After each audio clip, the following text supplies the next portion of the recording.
আজকের রেসিপিতে থাকছে খুবই ফেমাস ছানার মিষ্টি। আর এই ছানার মিষ্টিটা কিন্তু আজকে আমি কোনো রকম ভিনেগার বা লেবুর রস ছাড়াই তৈরি করব। চলুন তাহলে মূল রেসিপিতে যাওয়া যাক। প্রথমে আমি একটা বাটি নিয়ে নিয়েছি। এখানে এখন আমি ছানা কাটার জন্য নিয়ে নিব টক দই। আজকে আমি 200 ml এর মতো টক দই ব্যবহার করেছি। টক দইটা ঘন বলে কিছুটা পানি অ্যাড করে দিচ্ছি।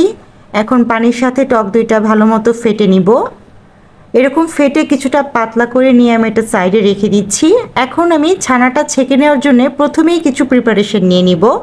তার জন্য একটি বোলে আমি এখন এরকম একটি ছাঁকনি দিয়ে নিচ্ছি। দেন উপরে একটা পাতলা কাপড় বিছিয়ে নিব। কাপড়টা যতটুকু সম্ভব পাতলা হতে হবে। এখন চুলার হাঁড়িতে আমি দুধ বসিয়ে দিয়েছি।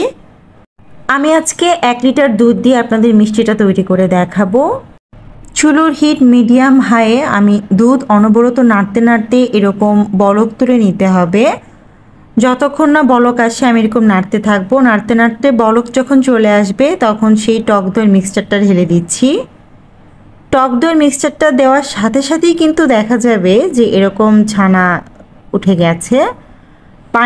পানি আর ছানাটা কিন্তু আলাদা হয়ে গেছে, দেখতেই পাচ্ছেন। এখন ছানাটা আমি খুবই তাড়াতাড়ি করে সেই প্রিপেয়ার করে রাখা সেই ছাঁকনিতে ছেঁকে নিচ্ছি। খুবই তাড়াতাড়ি কাজটা করতে হবে। বেশিক্ষণ গরম ছানাটা রেখে দিলে কিন্তু ছানাটা ড্রাই হয়ে যায়। আমি উপরে পানি ঢেলে ছানাটা ঠান্ডা করে নিচ্ছি। এরকম মেখে মেখে স্প্যাচুলারের সাহায্যে আমি কাজটা করছি। আপনারা হাত দিয়ে চেপে চেপেও কিন্তু ঠান্ডা করে নিতে পারেন। এরকম কাপড়টা চেপে চেপে আমি এক্সেস যে পানিটা সেটা বের করে দিচ্ছি। ছানাটা ঠান্ডা হয়ে যাওয়ার পর এখন এই ছাঁকনির উপরই আমি এই কাপড়টা রেখে দিব যাতে পানিটা ঝরে যায়। আরেক সাইডে আমি 1 লিটারের মতো দুধ নিয়ে নিয়েছি। আবারও দুধটাতে আমি জাল করে নিচ্ছি। জাল করতে করতে দুধটাকে আমি এখন অনেক ঘন করে নিব। এরকম কিনার থেকে আমি যে মালাইটা জমছে সেটাকে আমি একসাথে করে ফেলছি। দেখতেই পাচ্ছেন কিভাবে করছি কাজটা। এরকম জাল দিতে দিতে এক সময় দেখা যাবে দুধটা অনেক ঘন হয়ে এসেছে। আর আরেক সাইডে আমি সেই ছানাটা 1 ঘন্টা হ্যাং করে রেখেছিলাম।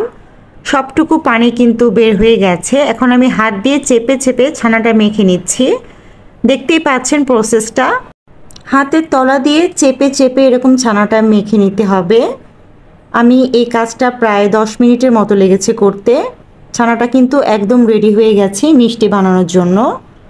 এখন চুলায় যে মালাইটা আমি করে নিয়েছি সেটা কিন্তু একদম ঘন হয়ে এসেছে।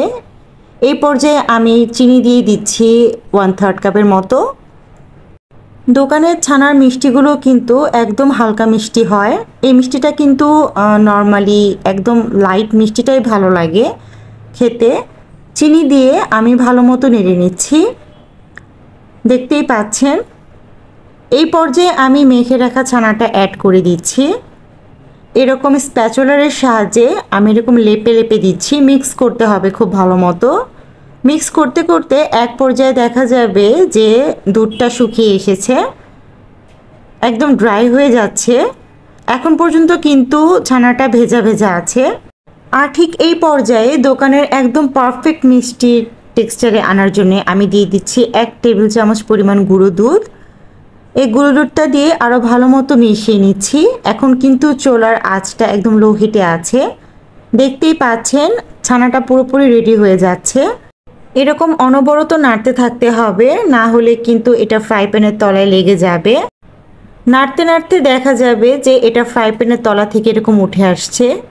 সেই পর্যায়ে বুঝতে হবে যে ছানাটা একদম রেডি মিষ্টি সেট করার জন্য।